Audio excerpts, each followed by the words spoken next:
Alright, welcome ladies and gentlemen to Room on Fire here. We are about to host the BenQ show match, and apologies for being a tad bit late here. Had to sort out a last minute thing that just came up, of course, because hey, it's Murphy, and well, when he has an opportunity to mess with someone's face, he's gonna do it. So, what's up everybody? Now you guys can see me. So, how's it going?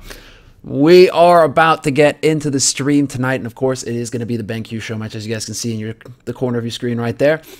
And tonight we're actually going to have a bit of a treat because it's not too often we actually get to see these teams play. It's going to be two Brazilian teams going at it in a best-of-3 show match. And that's going to be between KaBuM and ProGaming.TD. So I hope you guys are excited. I hope you guys are ready. I know you were all tuning in already. But we have a couple things to talk about first before we can get into the match, so going to get into that now. Of course, this is put on by BenQ, and, you know, of course, big thanks to BenQ and for making all this sort of thing possible. Because it's not every day we actually get something, you know, special like this to go ahead and take part in. So it's a good time. It's going to be a good time all around. But we're going to go ahead and talk a little bit about the monitor that they want us to show off a little bit. So the best way, or at least the easiest way that I could find right now, because this is a bit cobbled together, is to show it to you guys like this. So we're going to go ahead and talk a little bit about the monitor, and you guys can see it written up there behind me actually on the screen. Not sure if it's going to be too clear, but it should be there. BenQ XL 2430T. It's the latest and greatest that BenQ have to offer. It's just come out, or it's not quite out yet, but it will be out soon. But this is going to be your guys' first look at it, and I actually have it here sitting on my desk right now. So we'll go ahead and take a look at it in just a moment here. But I just want to say big thanks to BenQ, of course, for sending one of these over so you guys can actually get a chance to take a look at it and enjoy it all with us. But I'm going to do it this way. We're going to do it this way. So I'm just going to reach up here and grab this cam, and we're going to bring it back across. You guys can get a quick look at the Room on Fire office now here in Stockholm. And we're actually going to go ahead and just do it like this. So this is the new monitor that they have that has just been released. It's the BenQ XL 2430. And we're just going to go ahead and run this video real quick so you guys can get an idea of what they actually are talking about with this thing. So it's pretty snaz if you guys can see it here. There we are. Alright, so it's a pretty snaz monitor actually. Nice big screen, 23-inch I believe, 24-inch. And the beauty of this now is that you're going to have a couple of things that are actually coming out with it that are a lot of fun. Of course, it's got, like, for FPS gamers out there, it's got 3 different functions in it, or at least it can support 3 different hertz. Our frame rate's 100, 120, and 144, so you guys can have that to fall back on. But there's low blue light as well, something that's been mentioned a couple of times. Also, another thing that it's going for is that it's got motion blur reduction. So you guys can actually, when you're playing FPS, if you gotta go those 90-degree, 180 turns, you guys can actually go those a bit faster, a bit smoother. And that certainly helps a lot. Color vibrance as well is something that they've actually taken some time to get into, but the black equalizer is something that they've also mentioned here. Makes things stand out a little bit sharper in those shadowy corners so you guys can actually see shit. There's game mode to go and adjustment to scale. So there's plenty of new things, new features that they've actually tried to bust out with this new monitor, but it's definitely worth taking a look at when it comes out on the market. You guys definitely want to check it out. But this is the one that they actually sent for us to take a look at and actually use for this show match to see, you know, get a feel for it. And so far it's been really nice. It's been really great. So just so you guys have an idea of what's all this is about. This is the monitor, and you guys should go ahead and take a look at it real quick whenever you get a chance. But it has these sorts of, you know, this feature. Basically, it's got this little game mode thing that basically swaps it around between different settings if you want to have different settings. So, there you go. Gaming's in the details, sponsored by BenQ, and that's going to be the big monitor provider here for this show match today. But that is that, and we have that sorted out real quick. But I think now it's time to actually get into the show match. So let's go ahead and hop in here. And joining me tonight is not going to be Anders. Unfortunately, Anders couldn't make it due to a PC problem that literally just came up a few hours ago. So we actually had to find a quick solution to get this stream out. And luckily enough, we were here at the office and I could steal a PC. So it actually worked out a little bit. But I'm going to bring in Ven now. And Ven, I think Ven should be able to hear me. I hope he can hear me right now, but he shouldn't actually. How's it going, man? Not too shabby. Can't complain, really. I know, I'm kind of springing on this on you last second here, man, but you good? Are you ready to go? You hyped for this? Yeah, I'm good to go. I'm ready to see some Brazilian action. Yeah, man, that's what it's going to be all about tonight. That's the thing. It's a special occasion, too, because it's not every day we actually get to see these teams play. No, very rarely, actually. Way too rarely, in my opinion. I would have loved to see it. We saw it earlier in 2013. We saw ProGaming.TD take the trip over to DreamHack and ESWC Got to the quarterfinals actually of DreamHack, and didn't make it out of groups at ESWC, but still, they've shown that they have talent. So it would have been really nice to see something similar to what we saw in 1.6 with Made in Brazil, who constantly, basically, just lived in Sweden for a period of time to play lots and lots of CS, and it's so fun to see basically different regions of the world play versus each other. It's kind of why I'm so excited to see ESWC this year, because we've got a Chinese team here. Yeah, it's only like, what, 2 weeks away, too? Yeah. It's right around the corner. It's going to be so sick. There's like, yeah, there's so many teams actually competing there, and I believe KaBuM are going to be there, too, right?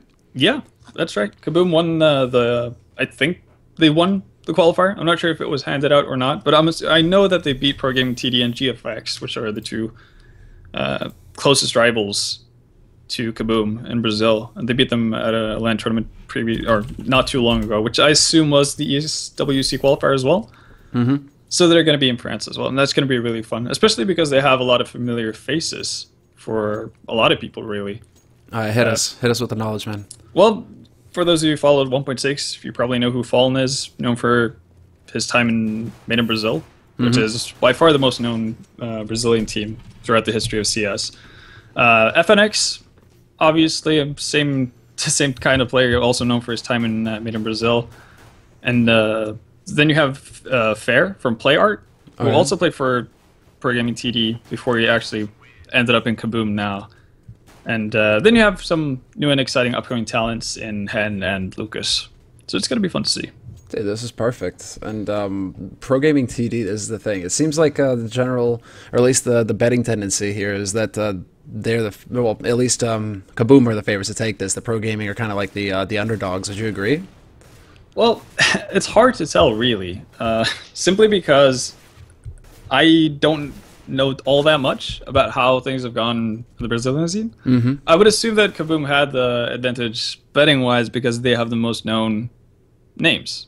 Yeah. FNX, Fallen, that's names that everybody in the CS or who has been in the CS community for a while knows about. So that shouldn't come as a big surprise. But it's not to say that ProGaming.TD are out of it. Like, they're a legitimately strong team. They have they've had a really consistent roster. Or the core of their roster has been really consistent for, back to I think 2011. Back when they played the Source. So I don't think they're a run over by any stretch of the imagination, and I think it's more of a 50-50 fight. But then again, my insight on the Brazilian scene isn't exactly as up to date as it could have been. Yeah, that's the thing. Well, it feels kind of like we're a little out of the loop because we just haven't had that many opportunities to actually watch these teams play in recent time. Like it's all about, Cloud9 iBuyPower from North America, South America. We get to kind of see them, I guess, once a year at ESWC, and then they kind of just fade back into the background. Yeah, which is a bit unfortunate because I mean, there's a lot of talent. You all that okay, there's a lot of people playing CS down there, but when it comes to actually competing on the world stage, it's not every day that we get to see these guys.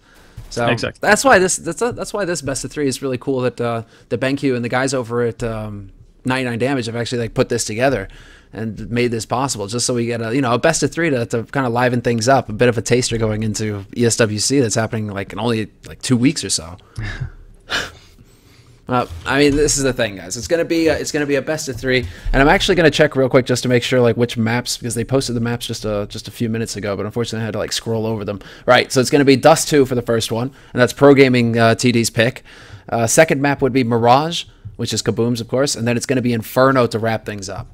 So that's actually a pretty standard, surprisingly enough, considering all the different maps that we've been seeing in recent times in best of 3s over here in Europe, all of a sudden we're going back to, D2 and Inferno being in a best of 3, and then Mirage as well. Yeah, back to basics. Right? Yeah, and that doesn't bother me at all, really. We're probably going to see the best out of both teams, really, if we see the most common maps. So that bodes well, I guess. It's gonna be. I'm just really excited to see what kind of style they bring to the table, man. Like, Oh yeah. is it going to be like super aggro, or are they going to take their time about things? You know, what are the go-to strats that these guys are going to be busting out? Especially because, you know, we kind of like get bogged down, or not bogged down, but like used to seeing a certain style played, right? You know, this is the kind of game we expect to see, and then you get to actually watch something like this. It was kind of like for the SWC qualifiers when we got to kind of cast some Chinese teams. Like, all of a sudden it's like totally different. You know, they're like super aggressive and just trying to like shoot people in the face rather than, you know, trying to set things up, right?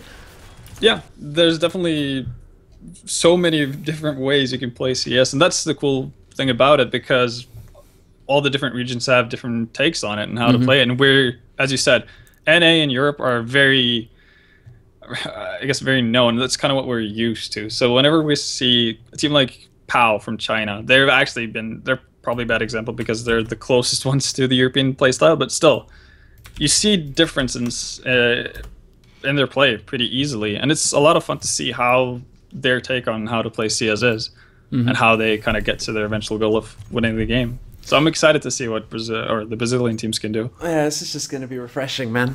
But we've already got the teams. We should be starting up in just a couple minutes time here, guys. So if you guys are just tuning in, big welcome to all of you guys. This is the BenQ All-Star Showmatch, of course. And, well, as far as everything shaping up here, it's looking pretty good. We have 10 players on the server. Console admin is asking if both teams are ready, and I think they are. So we should be able to get into this pretty soon. This is going to be, yeah, just a show match put up by BenQ. Big shout outs to everybody, and big shout outs to all you guys tuning in. And of course, good luck with your skins. It may be a bit of a gamble tonight. ProGaming.TD, you know, they could come back and actually take on the supposed favorite team here in KaBuM. I think it could be a bit of a change. I think it's up there, man. It's up there. The last time they played was also a best of 3, and that ended 2-1. And apparently after a while there was some heated moments, I guess, between the two teams, or people related to the two teams. So yeah, that's what I wonder. Like, when you say heated moments, what are we talking about? Did they get in like a fight after the match or something? It was physical altercation. What? Yeah. Okay. So, yeah, things were said, and I think it's safe to say that none of the teams really want to come out of this as the loser. I think it's a lot of pride involved in this. That's what it sounds like. Yeah, if they're willing to, you know, start fist fights, or I'm not willing to. It wasn't a fist fight, but you know, if they're willing to get physical with each other for after games and whatnot, you can bet that this actually means quite a bit to them. No, exactly, man. That's the thing. It's also like, you know, they get to actually participate. Matches being streamed, and all of a sudden, what just happened? I think we're going live. No, well that's really shitty time. That's really bad timing. Hold on. What the hell is this? What is going on? Windows 8, why do you do this to me? Why are you so garbage? Okay, hold on. They're knifing. Yeah, okay, good. They're knifing. We'll do a little bit of a radio broadcast for us real quick while I get us back into this game. Obviously it's Dust 2. Knife run doesn't matter all that much in the end, but as of right now, it seems like ProGaming.TD is about to stick to knife run, unless Lucas is somehow able to pull out a 1v4, which he's not. So yeah, ZQK takes him down. Easy knife run for ProGaming.TD, and I'm kind of curious to see what they'd like to start as. Actually, they're going to opt to start on the T side, and again, this is a tad bit different from what we see in Europe, because in Europe, the trend has been leaning more and more towards starting on the CT side. So this is interesting. Not sure if it's because they're really competent in their T side, or if it's just them not being, I guess, well, I guess they might be a tiny bit behind the meta, if you want to call it that, from what the European teams are doing. But in any case, starting T side on Dust 2, nothing wrong with that. You can't really go wrong with the side selection on a map like this. No. Yeah, exactly. It is Dust 2, right? But at the same time, it's like we're so used to seeing, you know, European teams that have both sides so well balanced out. You know, like CT side, C side, they're so comfortable on both. Doesn't really matter to them which side they start on. But, you know, getting into this, you know, Pro Gaming, is it a really strong thing for them to actually be picking it up on the T side? Are they expecting to get a lot of rounds on this side, or are they going to be worried if the CT side starts picking up rounds? These are things that we're going to be looking for here. But already taking a bit of a fight mid with SCQ. And they're trying to bait, basically. They want him to come in here. NTC's waiting right around the corner. I don't think it's going to happen yet. They need to sell this a bit better.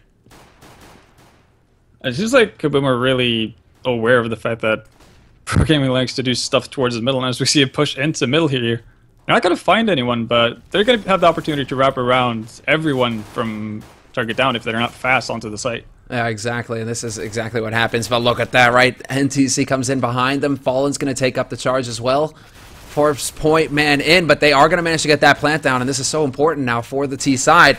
They just need to hold on, but it's a 2-on-2, and they do have KaBuM Lucas here with that kit. Just trying to stay alive as best he can, but FBM is picking off his teammates, and that's going to be the T side round. Quad kill coming out from FBN, and I missed nearly every one of them, so this is already off to a good start, Fen. But it's a good start for Pro Gaming on their T side. Oh, yeah.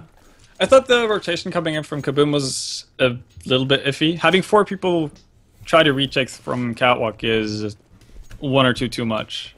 And you kind of saw it there. FBM had a really easy job of basically just picking people off one by one as they came through, because they kind of funneled themselves forward towards the bomb site. So I would have liked to see them either have one guy coming through CT spawn or 1 or 2 come from long instead, but it doesn't work that way for them in the pistol round. So 1 round for Pro Gaming. And we actually see 2 scouts being picked up by KaBuM. Yeah, a bit of the flick there by Hen, but he doesn't manage to hit anything, unfortunately for him. This is still information. I mean, he spotted out 2 guys moving around in mid, so that is still a lot of info here for his team to work off of. And we can see already, you know, Pro Gaming kind of just playing actually pretty decent for map control here. Really standard T-side start out of them. In fact, just kind of holding off towards a house, as we can see. Got a man up in Upper Dark. And eventually, they're all going to work back around towards Cat, where Fallen is currently waiting with that scout, going to get the tag. But he could get chased down here. A bit of a dangerous territory for him to find himself in. And there you go. Bolts will land the first shot. It comes down to his teammate now, Lenz, who's trying his best. NTC with the scout picks it up and gets a kill. And he even lands a chain shot. He could be getting another one here as well. He knows he tagged that guy up, but he's going to miss the shot there. And he just gets overwhelmed in the end. Right now, ProGaming.TD have full control over the bomb site. This is going to be a tough retake, but they are fairly low HP on 2 of them. So, well, Hen probably needed to pick up that kill on RKZ to give them an opportunity to actually retake the site. And you can see the 2 remaining members from KaBuM, they're going to be satisfied with holding on to that AK on fair. Yeah, this is actually a pretty good steal for them in the second round. And KaBuM even lives with his helmet Kevlar, so it's actually not that bad. Yeah, not that bad. It's unfortunate, though, because they could have gotten a lot more. You could see RKZ is down to 11 HP, or RKZ is down to 11 HP, and Steel is at 22 only. So really close for KaBuM to actually doing quite a bit of damage. They were, yeah, exactly. Well, that scout, man, he managed to tag him up. Like, he gets the tag, and then he still had that CZ, so I was curious if he was going to go for just, you know, swap, like, get the tag at the scout, swap out for the CZ, get a kill, but nothing, man, nothing. He just gets the 1. Still, good damage dealt regardless, and now they have an AK to work with, so we're following Fur right now, the monster.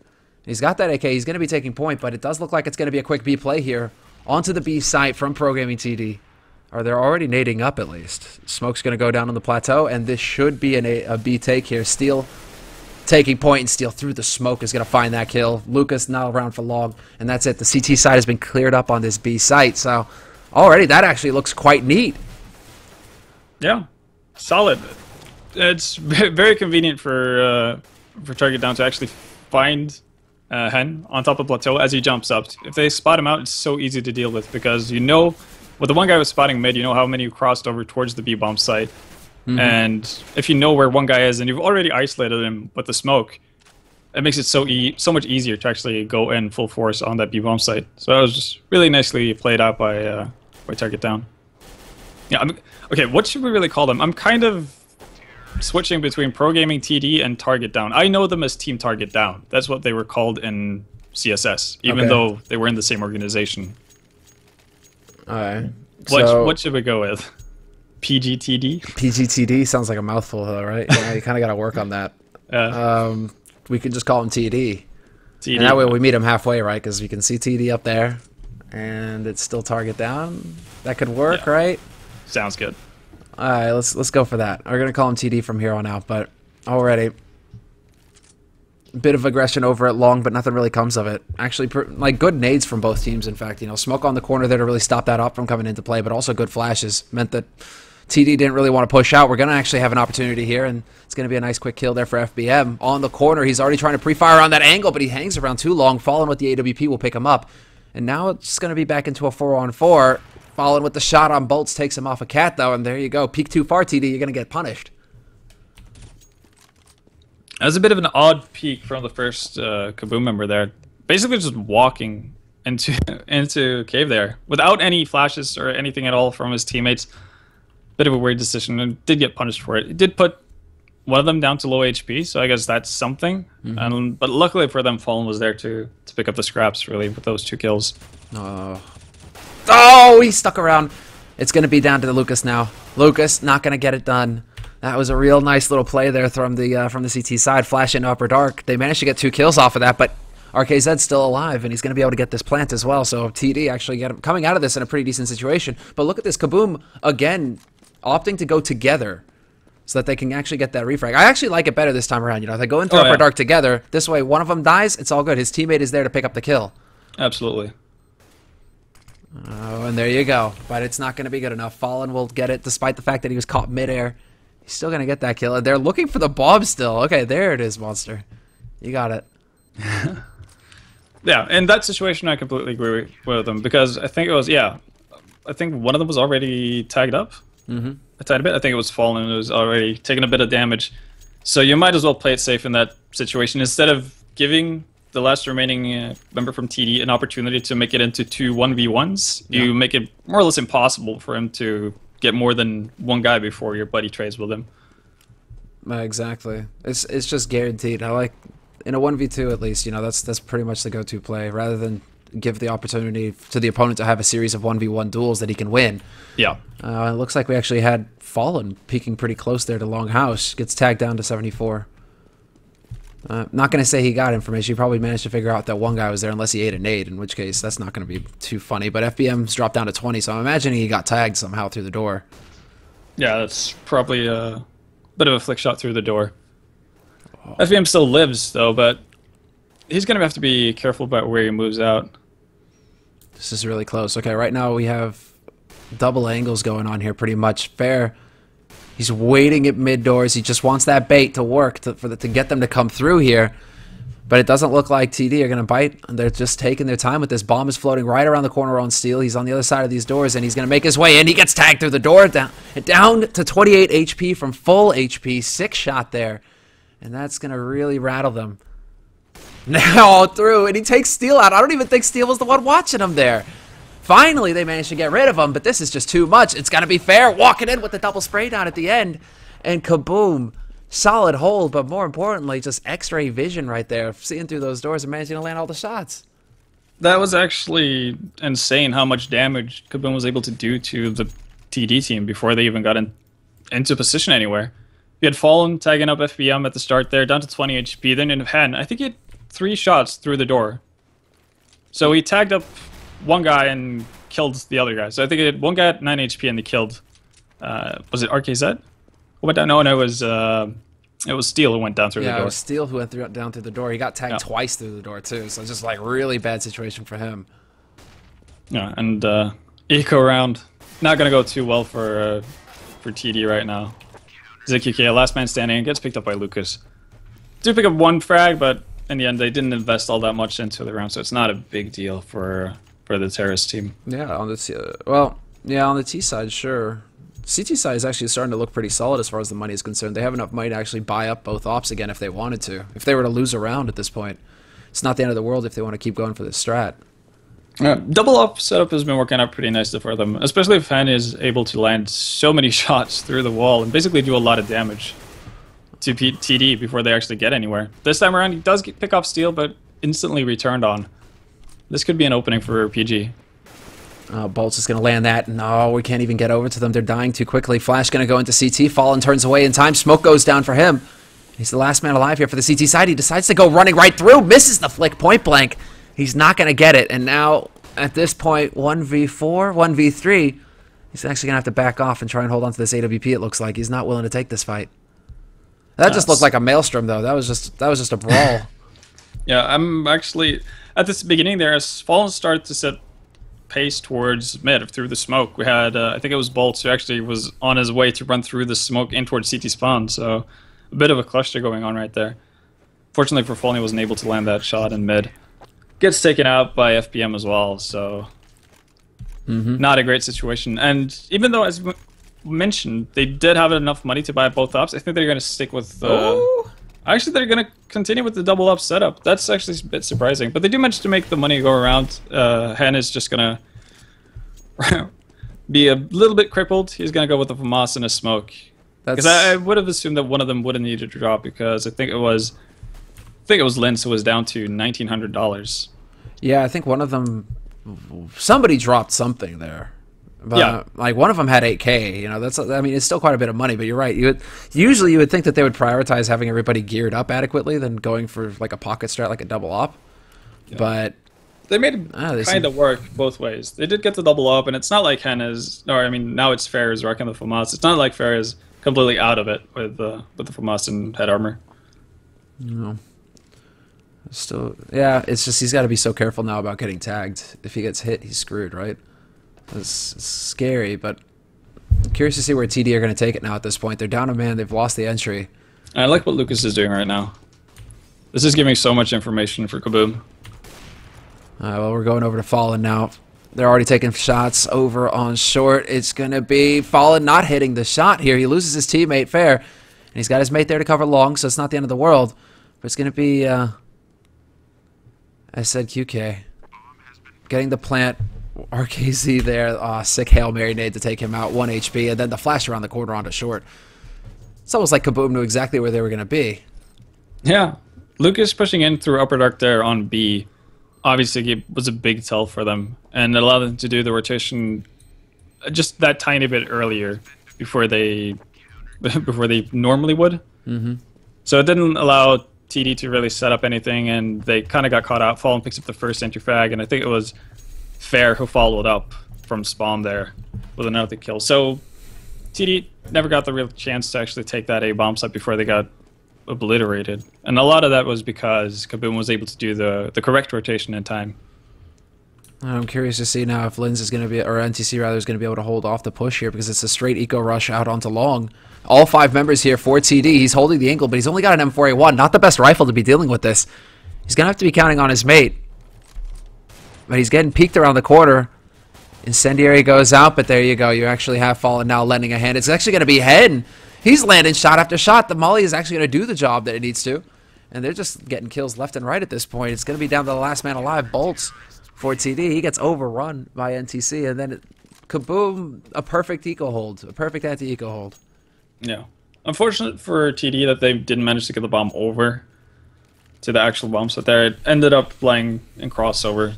You could have potentially gotten a bomb plant there in that situation if they were lucky, but it doesn't really come to fruition. And KaBuM has gotten off to a great start so far. 5 rounds on the CT side already.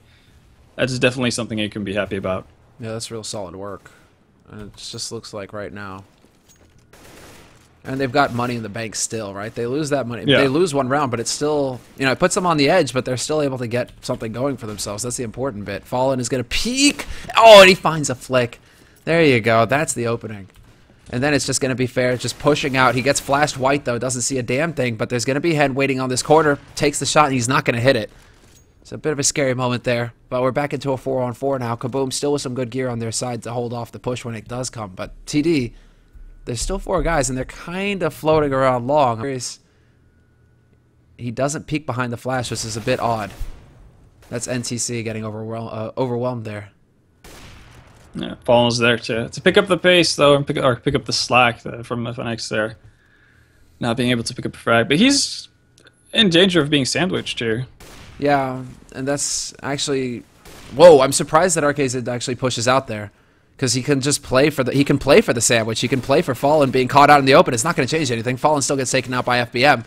And we still have his mate here, Steel, alive to cover him from slope. He's going to try and go for the plant. It's FBM now taking the fight at range with Lucas. But Lucas lands the headshot. And it's going to be a 1v1 situation in the end. And FBM just barely gets out of that.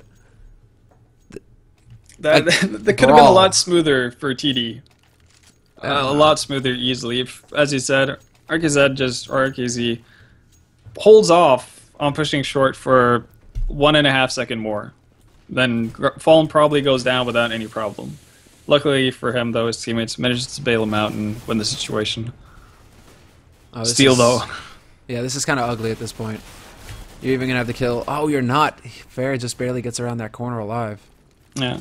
There we saw KaBuM actually trying something similar to what we've seen Fnatic do quite a few times on Dust 2, which is actually push aggressively up into mid, and they've, in addition to that, put one more guy into lower, most likely to prevent anything happening or a backstab coming in from lower deck, because TD has been using lower deck pretty heavily in their basic setups. So nice idea from KaBuM, doesn't really work out with Steel getting 2 quick headshots, and he's already racked up 4 kills, so this is a potential ace. He's on the edge, but he's not exactly... I mean, he's in position if Lucas were to come hunting for it. Yeah, now he's going to give away his position, so Lucas might end the dream. Steel, he's being thorough. Oh, he spots him. There you go, Steel. Well-deserved ace for him. Sick play all in all. Very solid, absolutely. And I think he needed that. Prior to that round, he was down at 2 frags. And from what I know of Steel from the Source days, he's always been a really solid rifler. So it's good to see him showing that off. Yeah, KaBuM actually crossing with 3 players, and they're playing 2 guys close into mid. So we might see a Noah tower here. Yeah, it's looking like they want to go for it, right? Yeah, they're getting on top. Fallen on top of Hen, and Fallen, he just barely misses the timing. Bolts is going to come running back. He's not going to find anybody, though. It's going to be RKZ to pick a man up in short. Or not short, actually, upper dark. This is where that kill comes in. Yeah, seems like KaBuM wanted to do something similar to what they've done in a couple other rounds. Get map control, and they've done so successfully as well. They more or less know where TD have to attack. Dude, Steel is just waking up at this point. He's getting frag after frag. Just the one this time around, but actually a pretty important one. But it does look like NTC's found an AK on the other side of the map, so he's going to be able to make a getaway with that, although it doesn't look like he's going to get far. Bolts is already getting into upper dark. He's about to cut him off. Very quick play here by Bolts. Oh, he's going to see him coming and land the shot. Nicely done. No save there for KaBuM. Solid round from TD. Obviously, it was an eco from KaBuM, so you would expect TD to pick up that round. But they do it with minimal losses, so that's always a good thing. And this allows them also to have the opportunity to actually buy up, even if they lose this upcoming round. They should be able to muster up a buy. I'm still wondering exactly even if they were, well, especially if they were to get a plant. Yeah. Not going to find the shot, though. I was watching Fallen there, hoping that he might be able to pick somebody off at mid doors. Hasn't been too much action, you know, with the AWPs through mid doors, actually. It's been kind of quiet that way. Yeah, it was that one round with Hen basically just shooting at stuff he couldn't see. Pretty much, right? It's like if they see it, they're not going to hit it. But hey, oh, NTC trying to peek out there onto short. He may get caught, but he's going to manage to make it back around and safe. He makes it to safety, and that's the important bit. But he still spots out a couple guys in mid, and that's some information there for his team. Although it's not like whoa information, it's still useful to know that they're kind of gathered up right now, TD, in the middle of the map, so they could go anywhere. Yeah. Any kind of information is good information at this point. Fallen also spotted out FBM at the corner of long, and FBM has balls of steel because he keeps re-peeking that long corner time and time again. Almost like he's egging Fallen to re-peek as well.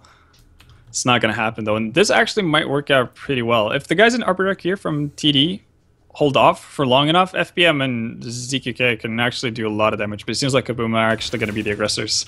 Wow, and they dropped the bomb down on the stairs as well. This is a nice opportunity here. They're still going to be able to pick up this bomb and make a getaway for... They're going to try and run around this corner. Fair, he's waiting, gets that headshot point blank, and then it's going to come down to him, but he still gets caught. RKZ actually picking up 2 kills, and now the wraparound coming in through CT. Op going to be picked off by Fallen. But Fallen, there's only 8 seconds left to get this bomb plant. It can't happen. They're going to manage to go for the spray down here. Lucas chases him back into T-spawn. He needs to go after him. He can't let RKZ hold on to this. You got to get these guns off of these guys, and there you go. Manages to find that last shot. Last man alive was FBM floating around the window on B site, but KaBuM get another round on the board, and this time pretty much due to the clock. Yeah, due to the clock and some, I guess, calculated risk play. Obviously, they peaked out long previously. Fallen had seen that FBM had fallen back for the time being, so they did a rotation over towards Catwalk, and they more or less took control over mid that way. With the rotation they made, they basically left long completely open. That could have burned them if they had not pushed aggressively into lower dark to spot up the guys with the bomb. If that doesn't happen, TD have full potential to actually do lots of damage to KaBuM, and KaBuM are going to have a really hard time of actually coming back from that. But they make it work. Seems like they had wraparound. Yeah, it seems like they had some sort of a timing down on that. Obviously, they used the information they got with, or they thought they had with, seeing nobody out long for the bigger part of the round. They used that to kind of, well, figure out what kind of options TD had. There we have it. Bolts. He's actually going back through the fire. He does not want to deal with Fallen. This is a 2-on-3 situation now. KaBuM. They've split it up, but RKZ is going to sneak up on long. I look away from the minimap and it catches me off guard. This is still going to be 3 guys alive here for TD, and they're going to manage to get onto this site. Lucas was holding the B site for KaBuM, so he's not going to be able to make it back here in time to stop this plant from happening. Bit of an awkward position for him, actually. Now, because does he actually go for it or not? Money on KaBuM's side isn't that great, so this could actually get a little bit tricky. I'm not really sure if his hope is to get exit kills, do as much damage to TD as possible before he saves his weapon, but yeah, it doesn't really work out at all. Unless you can be absolutely sure that you're going to get an exit kill in that situation, just save the weapon. Because now you're basically left with nothing at all. He's got a ZZ and armor, and that's it. Yeah, it makes you wonder exactly, right, how useful that AK would have been in this round. Looking at the state of the money going into the 15th round here, last round of the first half. And I was looking for the scout battle. Are they going to go for the boost here? This could be happening. He's just jumping. With the scout, he doesn't actually need the boost because he can go for the jump with 100% accuracy, but still. Could be clever to actually manage to pick that up. Instead, it's going to be Fairmonster with the swag 7 pushed up into Longhouse. He's going to be looking for a kill. This is all over the place, though. We lose 2 guys in the blink of an eye here for KaBuM, but Steel has been taken out in turn. Yeah. Try to push up on Cat with okay luck, I guess, if you're TD. They do manage to give away a return frag, though, but there we go. Hand gets picked off by the op, and that pretty much leaves the B-bomb side all to itself, and I don't really see any way that KaBuM could retake this. How does he land that shot? That's like the longest battle. I was trying to follow it to see who would actually get that kill, and I put my money on the T side, but then Fairmonster hits a 6 swag 7, and there you go. He's got the AK now. He's going to be pushing very quickly up here into Upper Dark, but Bolts is already in position to deal with this. He should be able to catch him as he rounds the corner, and there you go. Easy work for him. It's going to be down to KaBuM now, or rather to Fallen. Yeah. He is on KaBuM, so I guess it's not wrong, but it's going to be down to him, but it's not going to be enough. He gets picked up, and there you have it, 6-9, the final score. Yeah. Okay result for TD, I'd say, especially given how they started. I think they were down 5-4 at one point. So definitely not wrong for TD to bring it back to a 9-6 score. KaBuM, on the other hand, probably would have liked to have a round or 2 more. And then it's still, I guess, what we would expect out of a T half. Or a first half on Dusteel. Yeah, you're pointing something out in the chat as well. You're right, Ben Audi. That is FNX. Yeah. NTC. Linz is. I think Linz is could be slang for Lincoln, which is his first name. Who knows? In any case, he loves CA. Who's CA then, Van? We'll have to do some digging, some investigating. Seems like it's going to be a quick Glock train here for KaBuM into the B-bomb site. Dude, it's not working out too well. Yeah, this is all over the place, actually. They're kind of getting ground into meat. It's going to be Bolt still alive at the back of the site with FBM here to support from the window. What the hell? Actually, what the hell? SCQK, he actually walks right into the site and gets 2 kills. We're into a 1v1 now. It's going to be the peek at window. Fairmonster looking. Not going to find him. Now he knows that he's on plateau, but it's going to be SCK. Triple kill for him. But he just went for a full suicide push through the smoke at the doors and just ran right into that site and got 2 kills. Yeah, that was actually a really smart decision from ZKK as well, because things started to happen, because Fair was on the back step there. He actually managed to pick up 3 frags in the end, so he did a really good job actually coming from the back, but I think he got word that something is happening behind us and we can control it. So he just pushed in through and basically tried to do what Fair was doing to TD, to KaBuM. And it worked out better in the end for ZKK. It worked out really nicely. He just managed to basically eviscerate that before it could even get going. He manages to just get in their face so quickly. Yeah, drops the bomb as well, so he has full control. He knows that Fair has to come to him rather than him having to chase after Fair, and that also gives him a big advantage in the following 1v1. Oh, an effective flash though. RKZ, he knows they're coming. Sick headshot there, instant headshot in fact. But then you have the instant headshot that comes out from NTC. And there you have it. That's going to be really quick work coming out, in fact. It comes down to the two guys waiting on the CT side, though. Bit of an existence flash around the corner, and we see now ZQK not going to find anybody there. And it's kind of slowed down. Yeah. This could be pretty awful for TD if they don't get news of 3 KaBuM members being on long. So if ZQK turns his back at the wrong time, this could spell disaster for them. Well, I'm looking for the 6 scout headshot. Oh, and Fallen delivers. Oh, and he even tags up his teammate too. Fallen, you're not supposed to shoot your mates, no matter how much they piss you off. And Phoenix, or FNX, follows up with 2 more frags. Bolt's trying to do what he can to actually righten what's been wrong down on the A-bomb site, but it doesn't really work out in the end.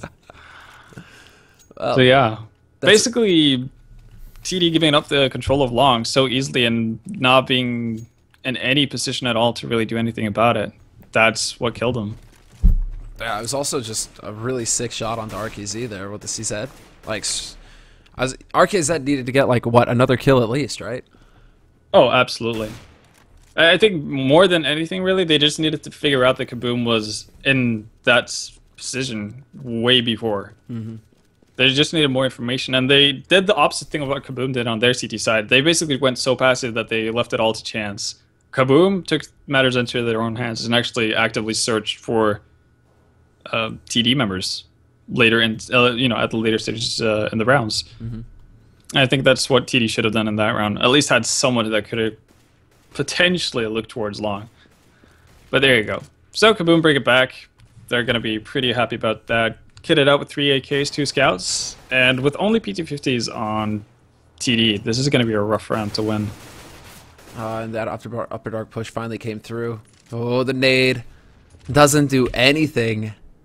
And that should be a kill there for FBM. FBM picks it up. He's looking for another one as well, but he's not going to be making it happen this time around. Both of his mates are gone, and now 4-on-3 situation here. KaBuM already through, and they're even taking the battle in mid. It's just going to be a quick cleanup here. Last man alive for TD is Steel. He's got that P250, and he's crouching at the doors hoping for an exit frag pretty much, because the rest of it, I mean, it's not happening. 1v4, it's just not meant to be. That was a really quick and clean upper dark take there. B split, just 2 in upper dark, 2 through the doors, and TD, they were just caught completely unawares. Yeah. A nice idea, I suppose, pushing 2 people into upper dark from TD, but KaBuM had set up with so defensive or so passive positions that they were able to deal with the aggression. Mm-hmm. As soon as they get those 2 frags, it's basically just a green light for the entire team to just bum rush the B site from wherever you are. So yeah, another round for KaBuM. They're probably going to be able to pick up the following round as well, because it would be madness for TD to actually buy up. And we see Bolts actually picking up a scout here. No, they're actually, I mean, it's going to be the scout battle pretty much. Oh man, and Fallen's losing it. Bolts, man, he's got lightning fast reflexes. It's going to be fair monster to pick up that, but that was at long. Different part. Sorry about the desk sound. Different part of the map, but I'm curious to see if they're going to go for a flash combo through the doors, or if Lucas is just going to try and sneak through. He's going to decide to back off, in fact, so no risks here. Yeah, and you can see both teams are playing the T side fairly similar in the opening rounds. You see the standard 1-3-1 setup from both teams, just taking their time, not really interested in running into a crazy stack or a crazy push from the CT side. Mm-hmm. And with the way they're gathering up now, I wouldn't be too surprised if they actually went short. I'm waiting for the push in there, and there you have it.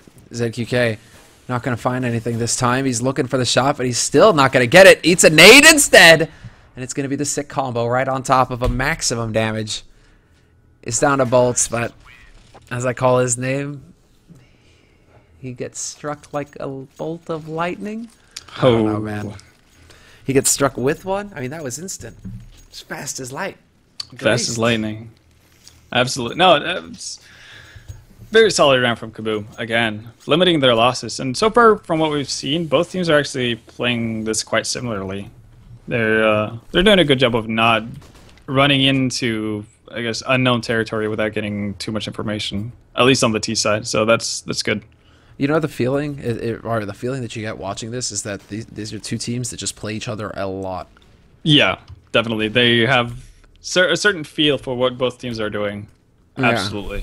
I think that was fairly evident by the pistol round in the first half, with the way KaBuM set up with 3 people towards mid doors. And you saw Pro Gaming thinking about, you know, do we want to flash out here? Do we want to commit to this or not? Luckily for Pro Gaming, or TD, they managed to find, I think it was 2 or 3 kills actually, so they ended up going short. But that could have ended up disastrous if they hadn't found anything and actually had to search out into mid. So I think, yeah, these teams definitely know each other very well. It feels like that, you know, just... It's like the French teams playing against each other. That's why it's such a pleasure to watch like LDLC Titan or hell, you know, like Fnatic Nip, something like that. Yeah. Basically, it's like these teams they grew up playing together. They know all the ins and outs, all the favorite strats and tendencies, right? The domestic battles are a lot of fun. Exactly. Oh, and it's not going to happen there. Let's look to the mate, though. FBM, he's only going to get 1. And in the meantime, we actually got a headshot there from Lucas. It's going to be Steel, though, managing to pick up frag after frag. And actually, the auto sniper, the Scar 20, gets a kill of his own. Fallen is out. We're into a 2-on-2. That's Scar 20. Yeah. And both teams have 1 player on low HP, so this is definitely doable. Obviously, that's not the optimal weaponry for TD for a retake on the B bomb site. Oh, ooh, look at Lucas. This is ballsy. Oh, he steps too early, though, gives it away. And now it is going to be down to his mate, who gets a great nade to start. And now it is just Steel alive, 18 points of health. He goes for the swag fake, but it's not going to be it. I love it. That's forevermore. Oh, he can't save the AWP. That's a shame. Fallen's not going to be happy about that. But. Well, gets an off in the end. So, fair paid for his mistake, I guess, of not being able to save the off. But there we actually saw one of the few mistakes that both teams made up to this point. You saw Lucas being a bit too eager, obviously making noise too early, so still managed to find him and wait for him as he comes through double doors. And then you had the retake afterwards from TD, which could have been a 2v1, and we talked about that in the 2v1 situation we saw in the first half. You'd rather give Fair 1 chance that it won't be 2 than 2 chances that it won't be 1. And they gave him the 2 1v1s. Yeah, right now, TD doing pretty okay damage for Nico. You can see FBM all the way up in mid there, doing a lot of damage to KaBuM, and RKZ might be able to take down Lucas as well. Joe, 2v1 left. RKZ all alone, still hasn't picked up a weapon, does not have armor either. But there's definitely room for him to actually pick up an AK in this situation right here. Yeah, he can be able to find some. He's got 45 seconds left as well. All right, now, he's not exactly in place to be able to pick up one of those guns. Maybe if he were to head back over towards towards like A long, but he's going to get caught out on A slope, and that should be it. Does some good damage, actually, to FNX, but no kill. Yeah, that was unfortunate. In those type of situations, it's kind of hard to make the optimal choice, in a sense. I think the best thing he probably could have gotten away with was a saved AK. I just pick up one of the AKs as soon as he basically has to give up both bomb sites. But obviously, when you're in a round like that, you want to give it a go, because it's only 2 members left on KaBuM, so you feel like you have an opportunity if you land those 2 first shots on the first guy, right? No, exactly right. I mean, you do the damage.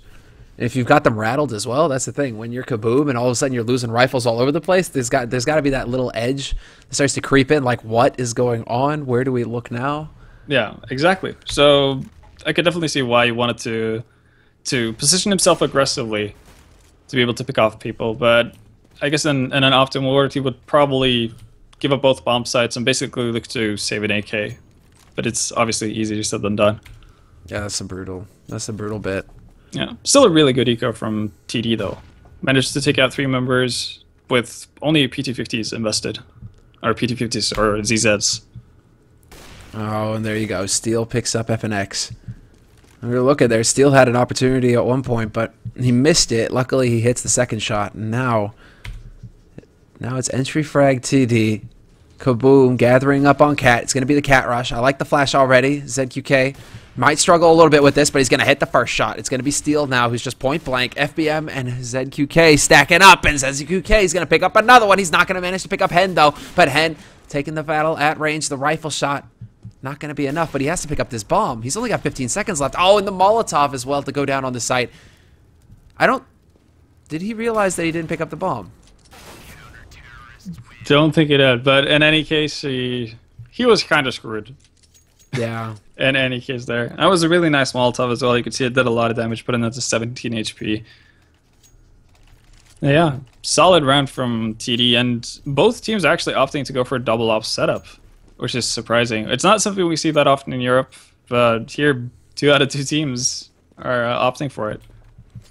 It's almost like they've been watching a lot of Titan play lately. It's like, we can do that too. Actually, that makes me think that they've been watching some Titan play. Maybe they have, because that push-up mid on CT side as well. You know, or at least that was KaBuM going for the push-up CT. But, you know, I'm wondering if TD are going to try and whip out some of the same. It's really cool play. Nice little power play that you can throw out every now and again. But there you go. Steel will pick up the first kill. FBM, his mate watching his back. And it's going to turn into a bloodbath. But there's still a man alive on this site. Gonna get the flash out onto Slope, picks up the first man, could pick up the second, and he does. Bolts with the sick double spray down, goes for the third. He's gonna spot out FNX, who's just now getting out of Upper Dark. This is now gonna be a very tricky position here. 1v3. There's actually too many angles for him to watch, especially if ZQK decides to go through Lower Dark. Yeah. TD are playing this correctly, though. They realize that there's no point in them actually hunting down FNX. They can just sit around, wait for him to make the first move, and as soon as they hear a bomb plant or the sound of the bomb being planted, that's when they can make their move. Before that, they don't have to do anything but just watch the exits. And he might have spotted Bolt there, but it doesn't look like it for now, at least. It's going to be Bolts. Oh, Bolts is just, he's amped. He's ready. He wants to get in there. He loses his, oh, they lose their mate, RKZ, getting picked up, but there you go. Bolts, he was the linchpin there pretty much for TD. Whatever else happened, he was going to be the man to shut it down, because as soon as that bomb plant, you're right, man, as soon as they hear that bomb plant, he's the one who goes darting through the window. Pretty much drops on there, man. Yeah, a really solid play from TD. Really well done. I think the only thing that you can nitpick on would be on maybe FNX being a tad bit slow into the upper, or in through Upper Dark towards the V-bombs from KaBuM's side. Seems like they're not going to be slow about anything this round, though, as they casually run into a meat blender. Yeah, FBM and Bolts, good guys to follow. They didn't really look like they were struggling too hard there. And look at this, man, TD. They've got 2-round lead at this point, and they've got KaBuM strapped for cash. KaBuM are going to be going for a buy, but they're spending everything right now. This is definitely TD's best opportunity to close out KaBuM and take map 1. It's really on the edge, and they're playing aggressive as well. Lower Dark peek here, ZQK. Misses the shot, and there you go. Entry for Lucas, but then right there on short, Steel will pick up the return frag, and they do manage to bring it back to a 4-on-4 here for TD. This is still so scary, though. And now KaBuM are going to take over long. Out through the house, but then Steel still lurking around on short. Despite the fact that there was a smoke down, he'll still find a frag and actually get his team the man advantage. This is so important now. And it feels like they have a pretty okay idea of what's about to happen on TD's side, but I still don't like the position RKZ has positioned himself in. Yeah, Gandalf always seems kind of wishy-washy. It's easy to get pinned down back here. Exactly. Oh, until, well, okay. If you do that, then it's perfectly fine. If you can do that consistently, no problem. So they managed to drop the bomb. Fair in a really tough position, and RKZ is actually going to pick up 3 frags. The issue for me in that situation is you could potentially plant. They know that one guy is on short, so obviously you're going to plant somewhere where it's not open for short. So you have 2 spots out of 3 normal bomb plants you can do that does not show yourself from Gandalf. All right. And that leaves RKZ kind of in a bit of no man's land, because it's really hard to get out of there without a lot of your teammates taking attention away from KaBuM. And it'll also give KaBuM the opportunity to actually get into somewhat decent afterplan positions towards long. Yeah, that was the big thing there that they were clearly focused on, because they could, you know, they still had control of long. And I think that was the big thing that was in their mind. It's just like, okay, if we can just get this plant down, we'll be in a good position. Yeah. Instead, oh, point blank there. FNX walking in. It's going to be Steel, however, to stop him. And all of a sudden, the pop-ups are real. But I'm still on top of it. Steel is crouching on this site. He's trying to hold from the window, but KaBuM are knocking at the door. They just can't get in. The deadbolt is set, and the Scar 20 as well. This is turning into a slaughter. It's all down to Lucas now, who's in Upper Dark. He's got the bomb still, but he's 1v3, and as soon as he shows himself, Steel takes the shot. Oh, and Steel gets taken out. He is doing this. This is looking very good all of a sudden. ZQK, though, very slowly sneaking behind, manages to pick off Lucas with the auto sniper. So that's 3 kills for him. And, well, KaBuM are not in a great situation. You can see, it, again, they're forced to buy up with Galil's, a couple of AKs, but this is not the situation you want to be in if you're KaBuM. They don't have the op for Fallen, and they don't really have that many nades either. They only have 1 smoke. Mm-hmm. That's a big issue. I mean, and getting a sight. I mean, this is the thing. It all comes down to the entry frags at this point, because you have nothing else apart from decoys. And decoys, you can go for the swag decoys and try and fake your opponents out, but it's kind of hit or miss. Look at how TD are stacking up the B bomb site, though. This is something else that we don't really see too often, and it might come back to bite them here, because it looks like KaBuM are setting up for a bit of an A play here fairly soon. But I like the setup with this. They have Steel backing off, holding off mid from the B entrance, while FBM and Bolts push aggressively into upper. So they're going to get a lot of information out of this. They're going to spot the man 1 for 1, and they still have Steel lurking around the mid doors. Smoke is going to go over, though, or that's a flash, rather, and he gives away his position.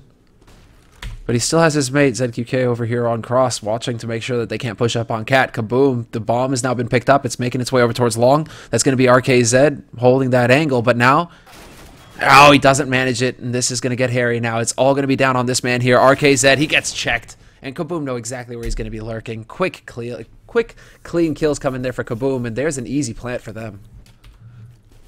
It was very nicely done. Slow-paced and controlled to take from TD. And I think RKZ has played that position on Long previously as well. So I would have rather seen him placed down a pit, even though that makes him more accessible, I guess, for the guys coming in from short. Mm-hmm. He could always drop down all the way down into the pit and basically just pop his head up after the retake. Because as long as ZQK goes down, his odds of holding off the players coming from Catwalk it's not happening. So he might as well be in pit where he could have better coverage from everywhere else, really, and potentially surprise people from KaBuM coming out along. I think that's a big thing, right? The surprise factor. As soon as they come around that corner and see you there, well then, great, we have full control. But if you're in pit, they have to waste a little bit more time. Things get hairy. You actually hear them running. I don't know. Number of factors. A lot of things could happen, absolutely. I think the one thing I would have liked to see from TD that round, though, is after, obviously, I like the fact that they pushed into Upper Dark with FBM and Bolts. I would have liked to see FBM continue to push further, even after Bolts goes down to Lucas, because he fell back and they basically were left with little information when they potentially could have gotten a full clear picture of what KaBuM was actually doing that round, and that could have allowed them to rotate over a lot sooner and potentially set up a better defense. Right now it's going to be, I mean, looking at Fair, he's kind of just lurking in here, but ZQK is walking forward. He misses the shot. That was way too close for comfort. Smoke goes down at mid, though, and it does look like ProGaming.TD, they're trying to hang around. They haven't really got too much info apart from one guy over at Long, but there you go. You've got the Scar 20 on head. It's just so dirty when you think about T side having the Scar 20 to play with. Nice pickoff there from Fair. Really well done. So that's 1 man down for PG, and Steel returns the favor before Fallen takes out his QK. I mean, Fallen is kind of blocked in a corner here as well. It's going to be Lucas now to bring it back. Lucas keeping the hope alive until he gets overwhelmed here, but the bomb has been planted on the A site in the meantime, and that's Fair Monster and FNX, who are still alive. And they can get into pretty good positions here. I think they're going to be okay with this. They do have to worry about Long for a limited time, but it seems like both TD members are coming through short. Yeah, and just as they try and push up, this is now going to be nigh unwinnable here for the last man alive. It's FBM, and he gets caught crossfire perfectly there. Now, this gets really scary. Yeah, I was about to say, it's going to have to be an eco for last from TD. They just don't have the money. They have enough money. If they eco now, they'll have a healthy buy in the last round, but this is getting way too close for comfort. Luckily for them, they do have the map point on hand already, so they shouldn't feel too bad about having to eco right now. Oh, wow.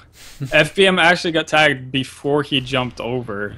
So he basically crossed that crosses snail, making an easy target for Fallon. Yeah. It's just like you get tagged, you get screwed.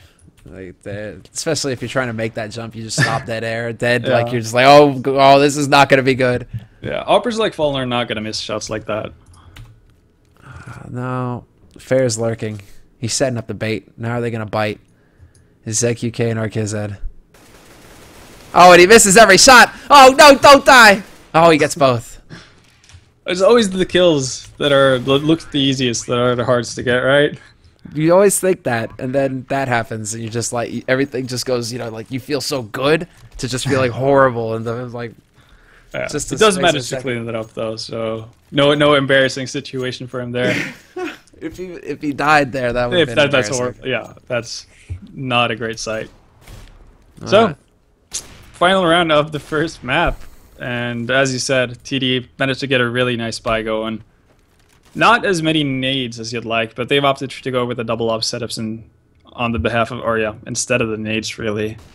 So they're gonna have to be effective with the ops and potentially pick up an entry frag or two. I'm curious if they're gonna manage it. RKZ is actually in a pretty cool spot over here, though. Speaking of rifles, he's just got up close, and I don't think he's used this position quite yet, you know. So this could actually catch KaBuM off guard if they were to come rushing through long house, especially with Steel holding right next to him. Holding the angle, in fact, so Steel draws the attention, and then it's that 1-2 combo. But they need to go for an A split if that's going to happen. And KaBuM right now, pretty standard play from them. Kind of gathered up at mid, eyeing the doors, eyeing cat. Not quite sure where they want to take this yet. Yeah, fair in his pretty much standard position right now. Basically, just lurking outside along. He's finally going to join up with the rest of the fellows in mid. And this is going to be an A split through mid. What is going on? It's actually working. Oh this is so cool. This is really cool for KaBuM. They actually managed to make this work. RKZ though, he finds the perfect angle there on Fallen. He's got to look for the headshot. However, FNX is still alive. This is actually a 2-on-3 hold now. That has to come in, and this has to be big. FBM is going to find the remaining man alive on the side. It's all down to Fair now. Last man alive. Great headshot there. He gets the second one. Could get the third as well. He's so close, but he can't do it. So close. One bullet. RKZ down to 11 HP. And kit as well. No kit as well. That is soul shattering. And they manage it in the 30th round. TD will take the first map. So the game ends. We've seen so much standard play coming out from both teams. And we end it with a split from mid. I am impressed, man. That was fun to see. I haven't seen that in a long time. And they actually managed to make it work as well for a long time. Unfortunately, yeah, that was fun to watch. Fair though, so close. Actually, and he the true first guys coming up from spawn as well. So I was sure that he was just in the zone. It would just one tap the last guy. That was the thing. Well, like you get one shot. Like what did he like get one of those shots through the wall or something? Like through the edge, just barely caught the concrete. Like. How did he not get that kill? That looked so done, especially when the flash went off. I thought it was it. I thought that was over. Oh, man, that's heartbreaking. All right. Well, fun first map, though. Yeah, that's pretty much... That's 30 rounds, 16-14. We'll take it. And now, I mean, which I think it's going to be Mirage, the second map as well. So that's going to change things up at least a little bit. Mirage and then Inferno to close, if I'm not mistaken. Let's see. But it looks like, regardless, guys, let me check down that map information just to make sure. But yeah, all right, it is going to be Mirage, second map, and this is KaBuM's pick. So actually, interestingly enough, already, TD have won their picks. They picked Dust too. KaBuM picked Mirage, and then Inferno to close it out. So if we get Inferno, already seeing this, I'm going to be pretty happy. But Mirage is going to be the second map, and we'll see if KaBuM can bring it back. But we're going to take a quick break now, and when we come back, we will have the second map here of the BenQ Showmatch, the All-Star Showmatch. So don't miss it. Don't go anywhere. We'll be right back in a few minutes.